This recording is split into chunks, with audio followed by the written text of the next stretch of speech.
জানা উচিত, আশা করি অনেকের জানাও আছে, যে আয়তক্ষেত্রের এই কোণ আর এই কোণ সমান হয়, আয়তক্ষেত্রের এই কোণ আর এই কোণ সমান হয়, আর কর্ণের যে এই কোণটা আর এই কোণটা কিন্তু আয়তক্ষেত্রের সমান থাকে সব সময়। তারপর এই কোণ আর এই কোণ কিন্তু আয়তক্ষেত্রের সমান থাকে, সিমিলার সবগুলা কিন্তু সমান হবে।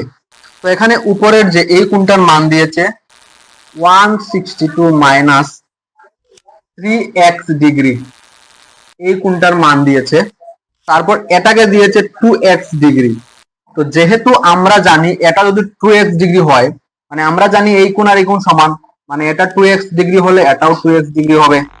আর এই কোণ যদি এর মান যদি এত হয়, মানে এই কোণ সিমিলার, মানে বিপরীত কোণ এটা হয়ে যাবে, তো এটার মানও সেম হয়ে যাবে। তার মানে আমরা লিখতে পারবো ত্রিভুজের তিনটি কোণের সমষ্টি ইজ ইকুয়াল টু 180 ডিগ্রি, মানে 162 minus 3x plus 2x plus 2x plus 2x is equal to 180 degree, এটা আমরা লিখতে পারবো। এখানে এটা সিম্পলিফাই করলে কিন্তু আমাদের x এর মানটা এখান থেকে চলে আসবে, আর শুধু তারা x এর মানই এখানে চেয়েছে।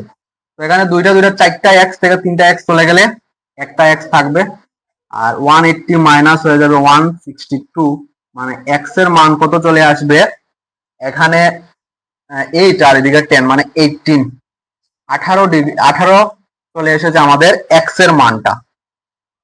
এখানে আমরা ডিগ্রি লিখবো না, 18 দিয়ে এটাকে গুণ করলে চলে আসবে। তো এখানে অপশন নাম্বার এখানে এ বি সি এর মধ্যে কোনটার মধ্যেই নেই, মানে এটা উত্তর হয়ে যাবে অপশন নাম্বার ডি, কোনটাই নয়, এটা হয়ে যাবে সঠিক।